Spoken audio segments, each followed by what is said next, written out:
Salut à tous, le journal du foot de ce vendredi 17 janvier. Un lifting en vue pour la Ligue des Champions. Selon le Times, les dirigeants des grands clubs européens discutent avec l'UEFA sur la possibilité de modifier le format actuel de la C1. L'idée est de débloquer de nouvelles dates d'ici 2024 pour jouer plus de matchs et multiplier les grosses affiches. Le potentiel vainqueur disputerait alors 17 matchs en comptant la finale contre 13 aujourd'hui. Reste à définir cette nouvelle formule, soit avec une phase de groupe avec 6 équipes par exemple, ou instaurer une deuxième phase de groupe après la première avec 16 équipes et potentiellement 4 groupes de 4. Une manière de contrer toute nouvelle initiative possible de la FIFA pour créer une ligue fermée entre grands clubs européens. Lorsqu'on parle d'Adrien Rabiot, Véronique Rabiot n'est jamais bien loin. La mère et agent du joueur de la Juve accuse Noël Le Graët, président de la Fédération française de foot, d'avoir menti sur l'existence de contacts entre eux. Elle assure n'avoir rien demandé et déplore que son fils n'ait plus été appelé chez les Bleus depuis l'été 2018. Monsieur Le Graët est un menteur. Adrien a toujours joué en équipe de France et il a toujours envie de jouer, a lâché Véronique Rabiot sur la chaîne L'Équipe. Quelques infos en bref pour le documentaire Erreur diffusé sur RMC Sport 1. L'arbitre suédois Martin Hansen a accepté de revenir sur la fameuse main de Thierry Henry lors de France-Irlande en 2009, match qu'il dirigeait.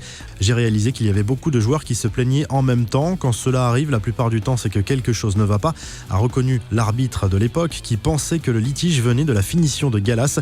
Il y avait beaucoup de joueurs qui me bloquaient la vue. Les joueurs en protestaient avec véhémence, mais à ce moment-là, nous pensions avoir raison. Malheureusement, ce n'était pas le cas. Nous sommes ensuite rentrés à l'hôtel. C'est là que nous avons vu les images. C'était un véritable désastre pour moi, a reconnu Martin Hansen.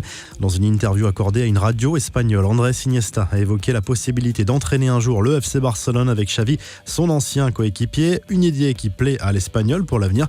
Iniesta reconnaît d'ailleurs que le job d'entraîneur l'attire de plus en plus. Toujours concernant le Barça, Ernesto Valverde aurait fait des concessions sur ses indemnités de départ lors des négociations pour la résiliation de son contrat. L'ex-coach du Barça a renoncé au parachute doré et s'est contenté du minimum pour rester en bon terme avec le club, selon la presse espagnole. Le communiqué tranchant de l'OGC Nice, sanctionné par la commission des compétitions de la LFP d'une amende avec sursis, a priori pour avoir fait porter des bonnets de Père Noël à des enfants avant un match contre Toulouse fin décembre. L'OGC Nice a réagi via un communiqué intitulé « Le Père Noël est-il une ordure ?» Les Aiglons chargent la Ligue pour cette décision surprenante. Enfin, c'est ce qu'on appelle un lit XXL. Romelu Lukaku va pouvoir dormir dans tous les sens avec ce modèle king size. L'attaquant de l'Inter a partagé les images de son nouveau lit sur Instagram. Même lui paraît tout petit. La revue de presse, le journal L'Équipe consacre sa une à la crise extrasportive que traverse l'Olympique de Marseille. Le sportif d'un côté avec Andoni Zubizarreta et André Villas-Boas. Le côté financier de l'autre avec Jacques-Henri Hérault au service forcément de Franck McCourt. En Espagne, le Mundo Deportivo évoque la soirée organisée par Quique Setién, le nouvel entraîneur du Barça, pour ressouder le groupe. Les joueurs se sont retrouvés au restaurant pour évoquer la suite de la saison.